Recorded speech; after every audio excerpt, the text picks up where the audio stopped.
আজ থেকে 100 বছর পর ক্যালেন্ডারের পাতায় যখন 2124 সাল, আমাদের প্রায় প্রত্যেকের দেহ তখন মাটির নিচে, অস্তিত্ব তখন রূহের জগতে। ইতিমধ্যে ফেলে যাওয়া আমাদের সেই সুন্দর বাড়িটা হয়তো পরবর্তী প্রজন্ম ভোগ করছে।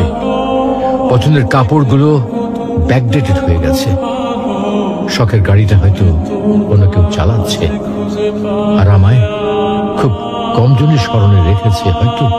হয়তো কেউ ভাবেও না। হাতে তাদের সময় নেই, যাদের জন্য এত কিছু করতে করতে নিজের জীবনটাই শেষ করে দিয়েছিলাম। আচ্ছা, বাস্তবতার এই জীবনে আপনি আপনার দাদাকে কতবার স্মরণ করেন? আপনার দাদির কথা আপনি কখনো কি আপনার মনে পড়ে?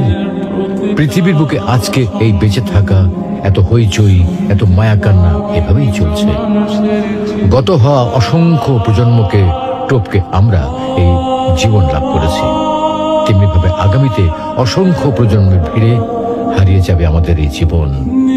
কিন্তু খুব কম লোকই সময় পায় ফেলে যাওয়া জীবনটা একটু ফিরে দেখার। বাস্তবতা হচ্ছে এই জীবনটা আমাদের কল্পনার চেয়েও অনেক অনেক ছোট।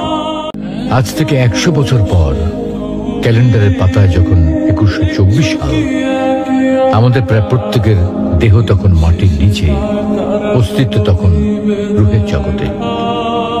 ইতিমধ্যে ফেলে যাওয়া আমাদের সেই সুন্দর বাড়িটা হয়তো পরবর্তী প্রজন্ম ভোগ করছে। পছন্দের কাপড়গুলো ব্যাকডেটেড হয়ে গেছে। শখের গাড়িটা হয়তো অন্য কেউ চালাচ্ছে, আর আমায় খুব কম জনই স্মরণে রেখেছে। হয়তো কেউ ভাবেও না। হাতে তাদের সময় নেই, যাদের জন্য এত কিছু করতে করতে নিজের জীবনটাই শেষ করে দিয়েছিলাম। আচ্ছা, বাস্তবতার এই জীবনে আপনি আপনার দাদাকে কতবার স্মরণ করেন?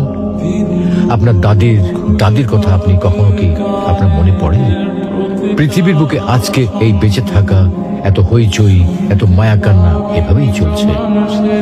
গত হওয়া অসংখ্য প্রজন্মকে টপকে আমরা এই জীবন লাভ করেছি। তেমনিভাবে আগামীতে অসংখ্য প্রজন্মের ভিড়ে হারিয়ে যাবে আমাদের এই জীবন। কিন্তু খুব কম লোকই সময় পায় ফেলে যাওয়া জীবনটা একটু ফিরে দেয়।